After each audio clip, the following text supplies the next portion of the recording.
चलो अब है ग्रोथ फैक्टर्स। तो इन्होंने ऐसा कहा कि अब तक हमने जो कुछ भी पढ़ा वो ये पढ़ा कि एंडोक्राइन ग्लैंड्स किस तरीके के केमिकल्स को सीक्रेट करती है। पहले की डेफिनेशन में ऐसा था कि हार्मोन्स मतलब ऐसे केमिकल्स जिनको एंडोक्राइन ग्लैंड सीक्रेट करती है, और बाद में हमें ये पता चला कि एंडोक्राइन ग्लैंड्स के अलावा भी काफी ऐसे ऑर्गन्स हैं जो हार्मोन सीक्रेट कर सकते हैं, जैसे हार्ट, जैसे किडनी। तो फिर हमने डेफिनेशन को बदल दिया। हमने डेफिनेशन फिर ऐसी कर दी कि ऐसे केमिकल्स जो मैसेंजर की तरह काम करते हैं, जो सीक्रेट किए जा रहे हैं या बनाए जा रहे हैं कहीं और फिर उसे रिलीज कर दिया जा रहा है सीधा ब्लड में, फिर अपने टारगेट तक वो ब्लड के मीडियम से पहुंचा दिए जाते हैं, उनको हम कहते हैं हार्मोन्स।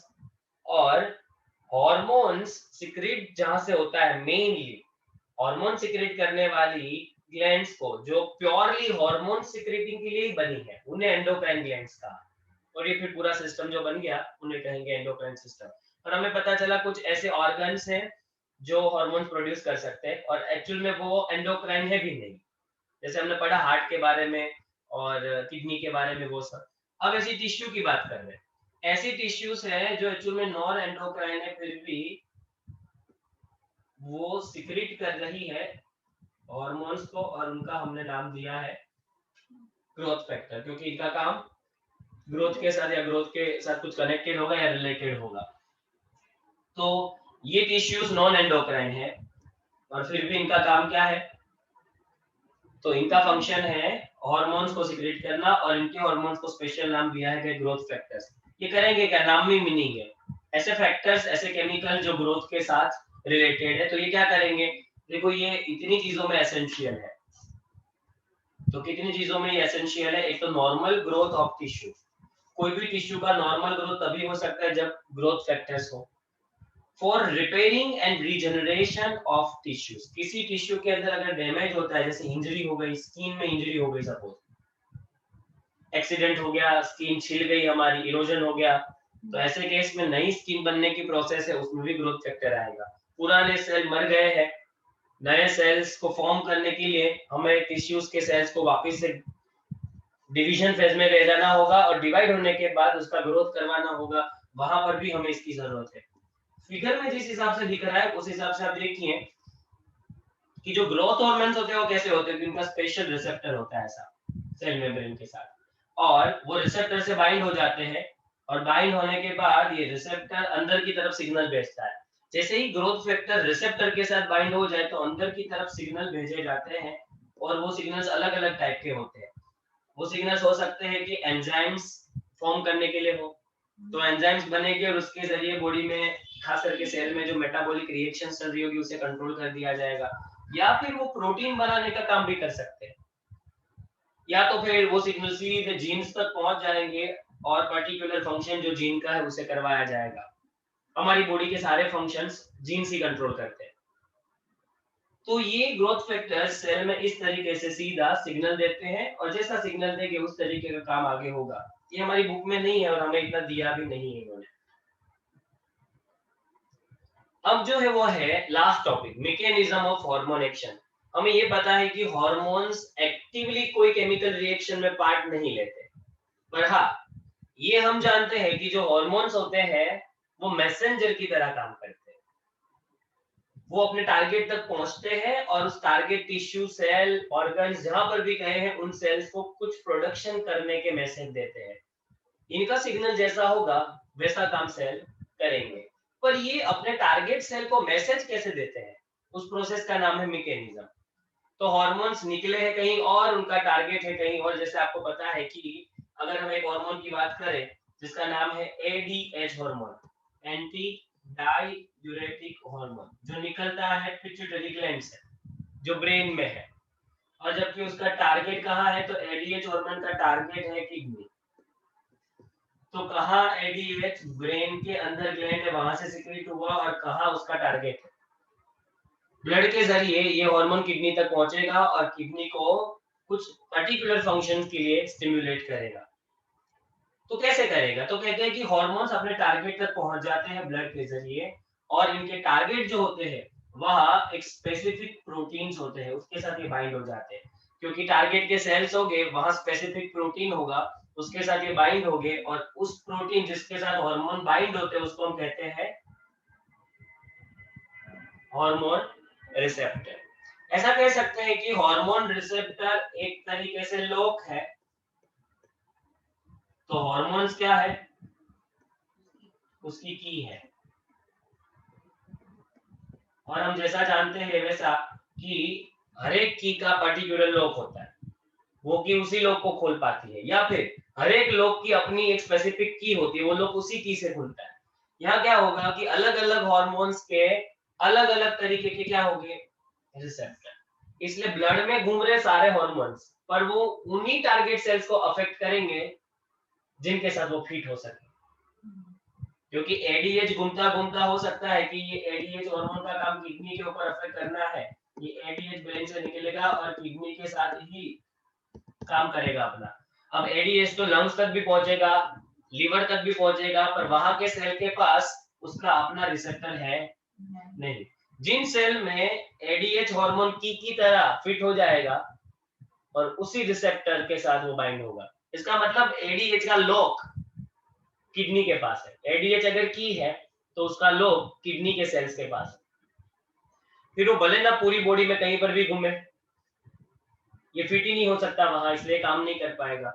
तो कहते हैं कि हर एक हार्मोन्स के अपने अपने स्पेसिफिक रिसेप्टर होते हैं, इसलिए वो जहां आए हैं उन्हीं सेल्स पे हार्मोन्स काम करने के लिए कैपेबल है। इन्हें कहते हैं हार्मोन रिसेप्टर्स।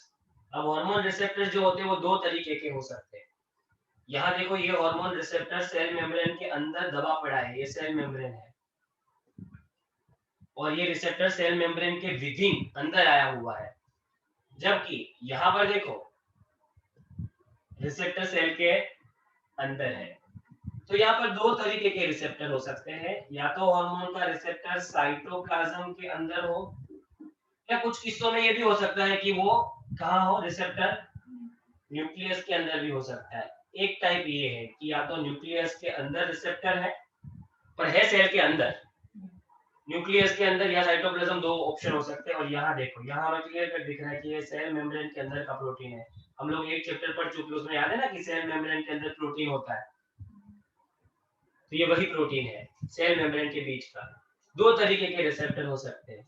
कुछ कुछ हार्मोन के रिसेप्टर इस तरीके से सेल मेम्ब्रेन के अंदर होते हैं, और कुछ हार्मोन के रिसेप्टर साइटोप्लाज्म में होते हैं। अलग अलग हार्मोन्स के अलग अलग रिसेप्टर्स और उनका लोकेशन भी अलग अलग, इसलिए हमने दो टाइप्स रिसेप्टर के निकाले, मेम्ब्रेन बाउंड जो कि मेम्ब्रेन के अंदर बाउंड है, और एक है इंट्रासेल्यूलर सेल के अंदर वाला। यहाँ अगर हम इंट्रासेल्यूलर की बात करें तो ये सेल के अंदर है, और यहाँ साइटोप्लाज्म के अंदर दिखाया है।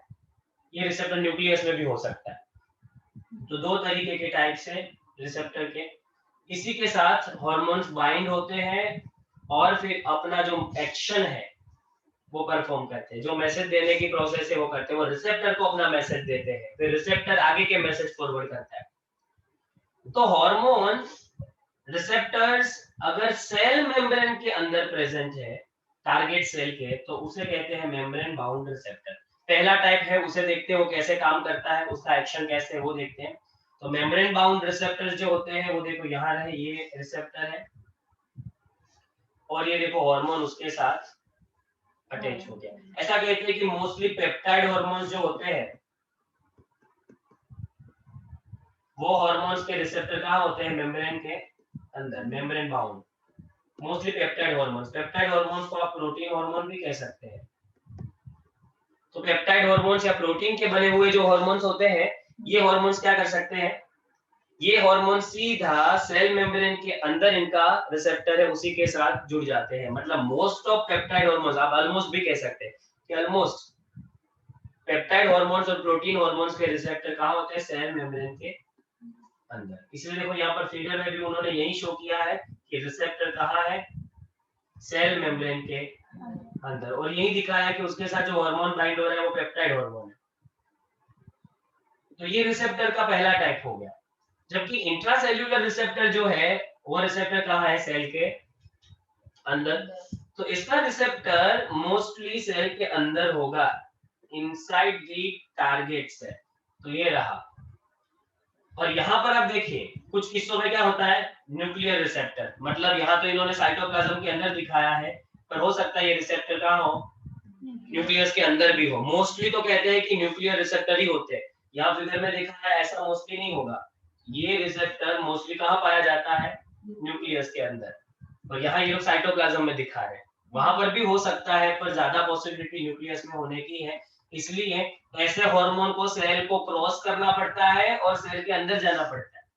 इसे देखो, ये जो हार्मोन है वो स्टीरॉयड हार्मोन है। स्टीरॉयड हार्मोन मतलब फैट या तो लिपिड से बना हुआ हार्मोन। फैट और लिपिड से बने हुए हार्मोन के रिसेप्टर सेल के अंदर होते हैं, और सेल के अंदर रिसेप्टर है तो उसे बाइंड होने के लिए सेल के अंदर जाना ही पड़ेगा। इसलिए यहाँ पर हम क्लियर देख पा रहे हैं कि ये रिसेप्टर सेल के अंदर जा रहा है और फिर बाइंड हो रहा है। ये सेल के अंदर जाके फिर इस रिसेप्टर को सिग्नल देते हैं, उसके साथ बाइंड होता है।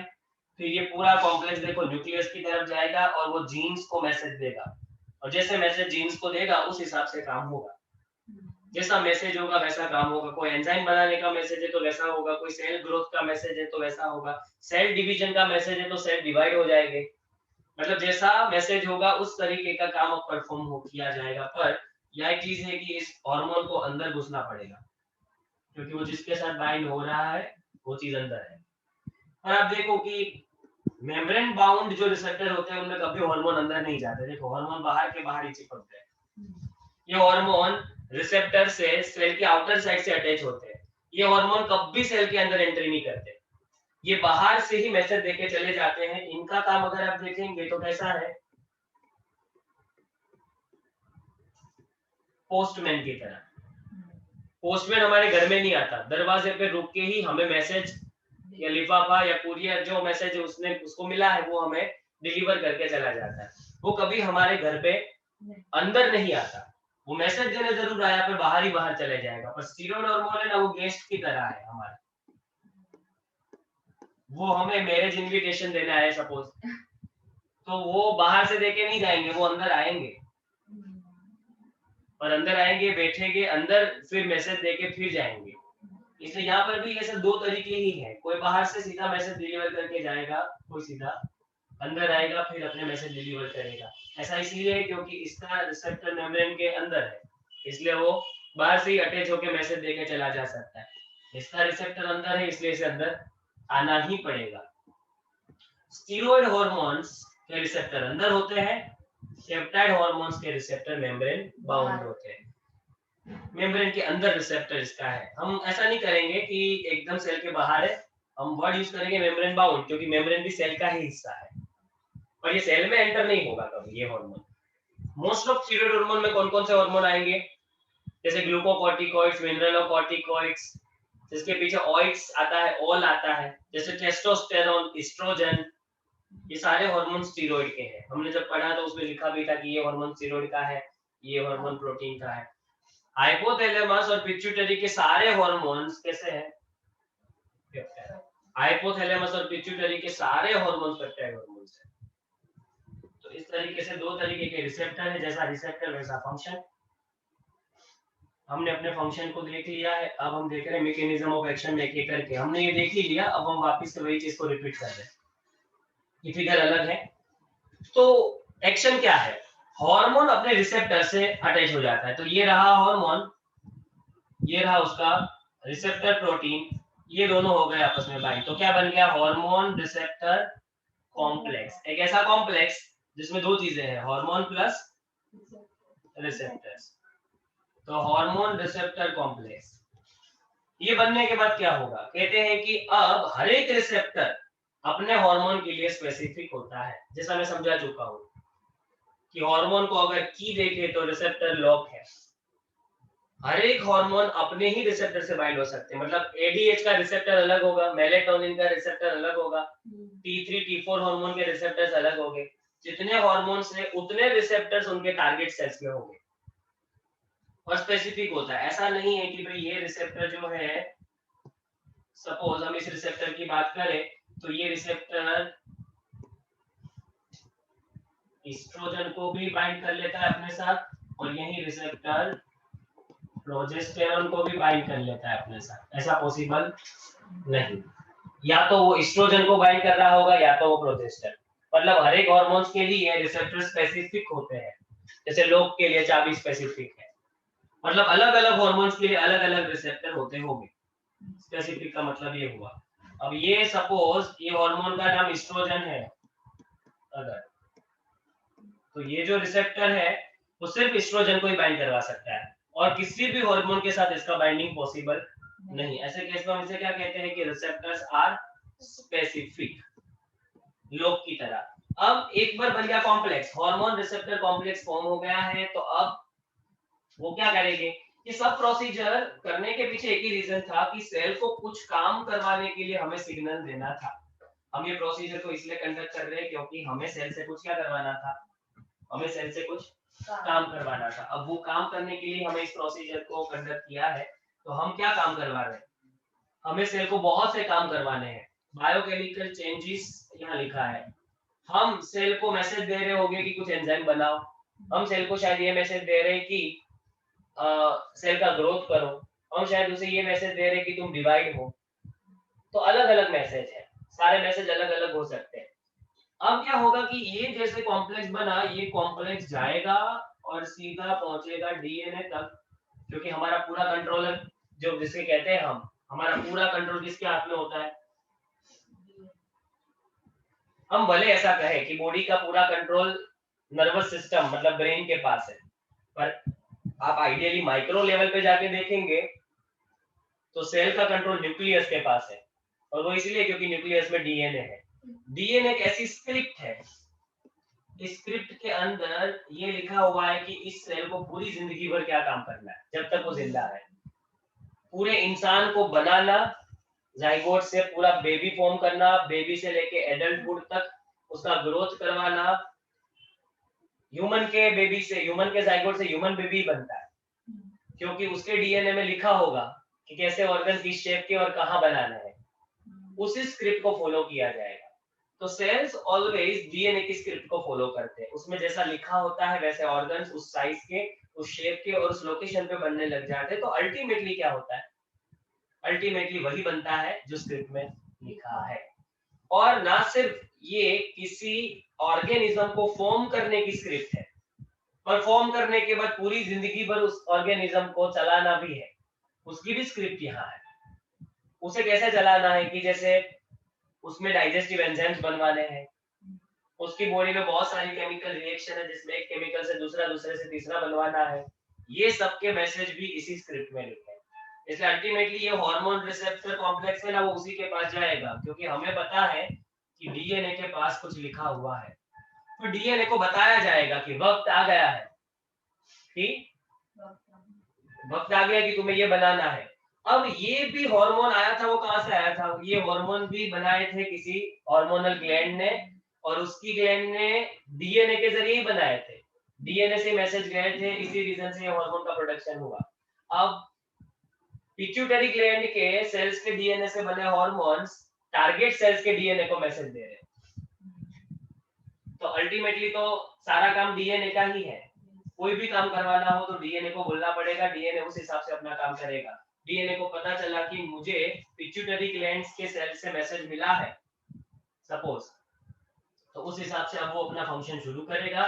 सपोज ये हार्मोन फॉलिकुलर स्टिमुलेटिंग हार्मोन है, तो 11 to 13 की एज में आने के बाद ये हार्मोन डीएनए को मैसेज देगा, और डीएनए खुद भी मैसेज नहीं दे सकता, इसलिए डीएनए अपने मैसेज को फॉर्म करेगा मैसेंजर आरएनए के फॉर्म में, और वो मैसेंजर आरएनए के जरिए सिग्नल देगा, ये दिख रहे गोले, ये राइबोसोम्स है, और राइबोसोम्स जैसा मैसेज उनको डीएनए ने दिया होगा उस हिसाब से एक नया प्रोटीन बनाएंगे। मतलब इतने सिग्नल्स आ रहे हैं कि पिट्यूटरी ग्लैंड से सिग्नल यहाँ आया, वो सिग्नल गया डीएनए के पास, डीएनए ने भी वापस मैसेज बनाया, वो भी डायरेक्ट काम नहीं कर रहा है, वो खुद मैसेज दे रहा है मैसेंजर आरएनए के जरिए, उसके मैसेज गए राइबोसोम्स तक, ये रहे, और राइबोसोम ने उस मैसेज को पढ़ के क्या बना दिया, नया प्रोटीन। ऐसा पूरा मैकेनिज्म है कि एक दूसरे को मैसेज दे रहा है, दूसरा तीसरे को मैसेज दे रहा है, ऐसे मैसेज देने की एक चेन है, और फिर जाके अपना काम एंड में होता है। वो कोई भी काम हो सकता है, टारगेट टिश्यू का मेटाबॉलिज्म कंट्रोल करना हो सकता है, कि उसकी केमिकल रिएक्शन की स्पीड को कम या ज्यादा करना, या फिर उसके कोई फिजियोलॉजिकल फंक्शंस भी हो सकते हैं जो सेल को दिए गए, जैसे आरबीसी का फिजियोलॉजिकल फंक्शन ऑक्सीजन ले जाना है, डब्ल्यूबीसी का डिफेंस है, प्लेटलेट्स का कोएगुलेशन या क्लोटिंग है, जैसा सेल का फंक्शन, उनमें से कोई फंक्शन रेगुलेट करने का काम भी हो सकता है, इसमें से कुछ भी हो सकता है।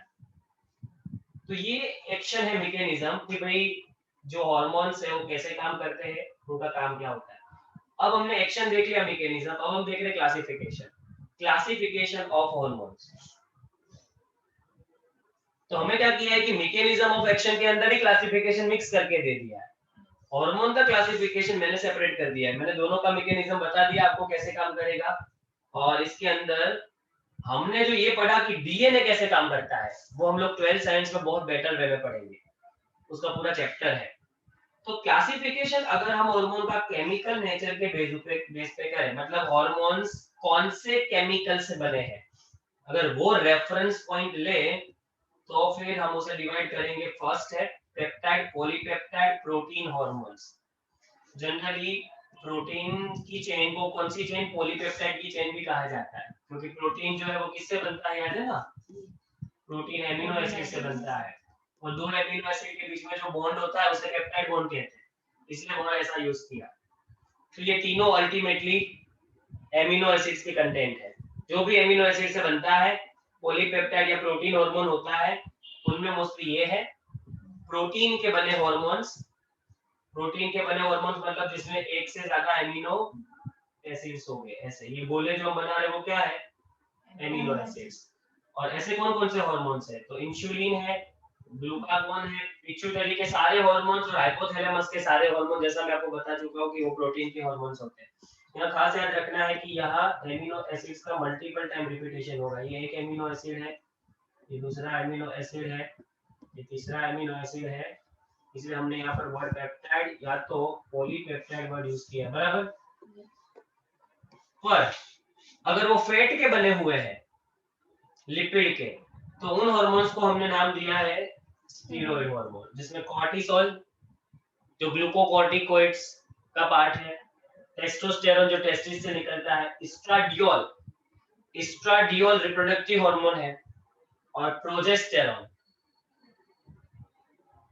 तो ये सारे हार्मोन्स कौन से हार्मोन्स हैं, स्टीरॉयड या फैट के बने हार्मोन्स। ये एग्जांपल्स में याद रखने हैं, एमसीक्यू में, नीट में बहुत काम में आ सकते हैं। और थायराइड हार्मोन्स, उनको अलग ग्रुप में इसीलिए लिया है क्योंकि वो हार्मोन्स बनने के लिए क्या चाहिए, आयोडीन, क्योंकि वो आयोडीन से बनते हैं ना, इसलिए उसे सेपरेट ग्रुप में डाला गया है। थायराइड हार्मोन्स को आयोडो थायरोनाइन कहते हैं, क्योंकि उनके स्ट्रक्चर के अंदर आयोडीन है एज अ स्ट्रक्चरल कंपोनेंट। कुछ ऐसे हैं जो सिर्फ एमिनो एसिड से बनते हैं। देखो ये जो है वो एमिनो एसिड का ग्रुप है, और ये सिर्फ एमिनो एसिड है, तो उसमें है एपिनेफ्रिन। एपिनेफ्रिन मतलब adrenaline, nor adrenaline, nor epinephrine भी उसे कहते हैं, नॉर एड्रेनालिन को, वो एमिनो एसिड्स के डेरिवेटिव्स हैं, मतलब एमिनो एसिड से बनने वाले। तो ये चार टोटल सब टाइप्स हैं, ऐसे अलग अलग हम देखें तो इसके हिसाब से केमिकल नेचर का अगर रेफरेंस ले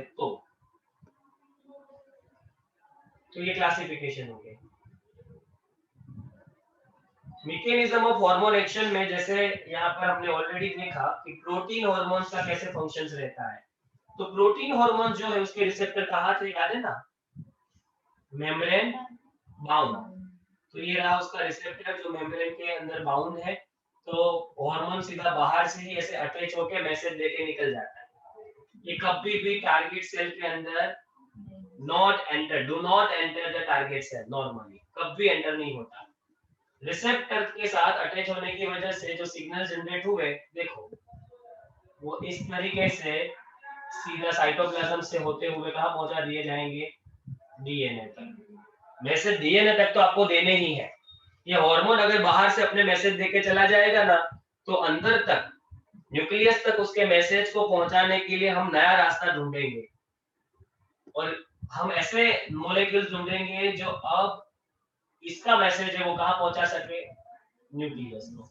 ये जो मॉलिक्यूल्स होते हैं उसमें एएमपी हो सकता है, एडिनोसाइन मोनोफॉस्फेट, इसमें हो सकता है कैल्शियम डबल प्लस, वो हो सकते हैं। आपको यहाँ पर दिखा है आपकी बुक के अंदर, आप देखेंगे तो कि ये तो अपना मैसेज रिसेप्टर तक लेकर चला गया, पर रिसेप्टर तो मेम्ब्रेन के अंदर है और हमें अल्टीमेट मैसेज पहुंचाना है न्यूक्लियस के अंदर डीएनए के पास।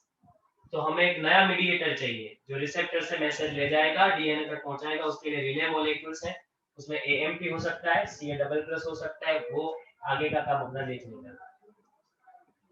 तो ये है प्रोटीन के बने हुए हार्मोन्स कैसे काम करते हैं। दे जनरेट सेकंड मैसेंजर्स जो हो सकते हैं एएमपी, आईपी3, कैल्शियम डबल प्लस, और वो ये रहे।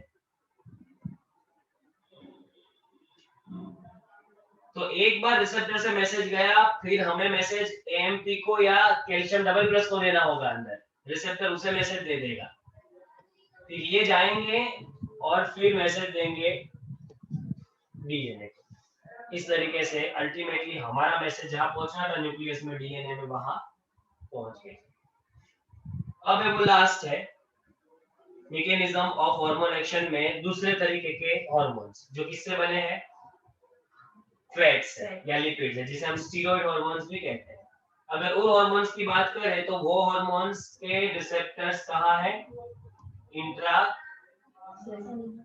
इसलिए इन हार्मोन को डेफिनेटली अंदर जाना ही पड़ेगा, इनके पास इसके अलावा कोई और रास्ता है ही नहीं। ये हार्मोन्स क्या करेंगे,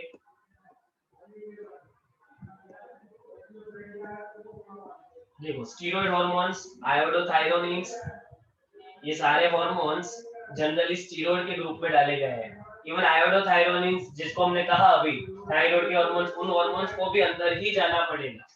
तो देखो ये हार्मोन गया अंदर, अंदर उसके रिसेप्टर के साथ बाइंड हो गया, और बाइंड होने के बाद ये पूरा रिसेप्टर हार्मोन रिसेप्टर कॉम्प्लेक्स सीधा चला जाएगा सेल के अंदर और सिग्नल देगा डीएनए को, और फिर डीएनए अपने मैसेज आरएनए के जरिए पहुंचाएंगे राइबोसोम्स को, और वहां बन जाएगा एक प्रोटीन। तो mostly regulate the gene expression of chromosomal functions by the interaction of hormone receptor complex. हमने देखा कि इसने क्या किया, जीन्स के एक्सप्रेशन को रेगुलेट किया, क्योंकि कहीं ना कहीं वो डीएनए तक पहुंच गया है। डीएनए के अंदर जो टुकड़े हैं जो कोई ना कोई फंक्शंस के साथ कनेक्टेड है, उसे हम जीन्स कहते हैं।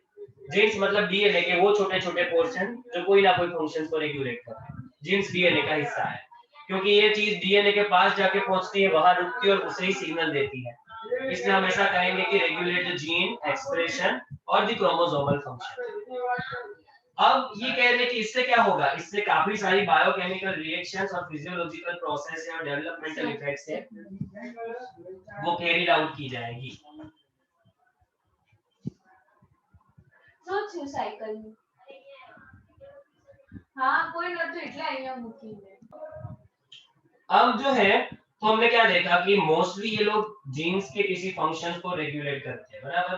तो आपने देखा कि ये गए और डीएनए तक पहुंचे, उसमें जीन्स है, उसको रेगुलेट किया, और इसके रेगुलेशंस के जरिए वो क्या करवाते हैं, तो सेल की काफी सारी केमिकल रिएक्शंस हैं, सेल का काफी फिजियोलॉजिकल फंक्शन सेल का जुड़ा हुआ, जैसे आरबीसी का मैंने कहा O2 ले जाना, डब्ल्यूबीसी का डिफेंस के साथ फंक्शन है, प्लेटलेट्स का कोएगुलेशन, उन सारे फंक्शंस को देखेंगे। और कुछ डेवलपमेंटल इफेक्ट भी है इन्हीं हार्मोन्स की वजह से। हम कह सकते हैं कि हमारी बॉडी में डिफरेंट टाइप्स की डेवलपमेंटल इफेक्ट होती है। जैसे जैसे हम बात करें टेस्टोस्टेरोन, तो वो एक स्टीरॉयड हार्मोन है, वो ऐसे ही काम करता है। टेस्टोस्टेरोन आता है, अपने रिसेप्टर से बाइंड होता है और डीएनए को सिग्नल देता है, और उससे होता क्या है, टेस्टोस्टेरोन की वजह से बॉडी हेयर ग्रो होने लगते हैं, प्यूबिक हेयर ग्रो होने लगते हैं, टेस्टिस का डेवलपमेंट होता है, और स्पर्म जो फॉर्मेशन है स्पर्मेटोजेनेसिस वो शुरू हो जाता है। तो ये इतनी सारी प्रोसेस हो गई, इतने सारे चेंज हो गए, बायोकेमिकल रिएक्शंस भी उनमें आ गई, उनमें फिजियोलॉजिकल प्रोसेस भी आ गई, और उनमें डेवलपमेंटल इफेक्ट भी आ गई, क्योंकि इसी की वजह से टेस्टिस डेवलप हुए, हमारा ग्रोथ हुआ, हाइट फास्ट बढ़ने लगी, इंसान का ग्रोथ भी जल्दी बढ़ जाता है, बहुत फास्ट हो जाता है, कहते हैं टेस्टोस्टेरोन की वजह से। तो ये सारी इफेक्ट इस तरीके से आई। तो ये था स्टीरॉयड हार्मोन का मैकेनिज्म ऑफ एक्शन। तो यहाँ तक का कंटेंट है फिर 22 चैप्टर।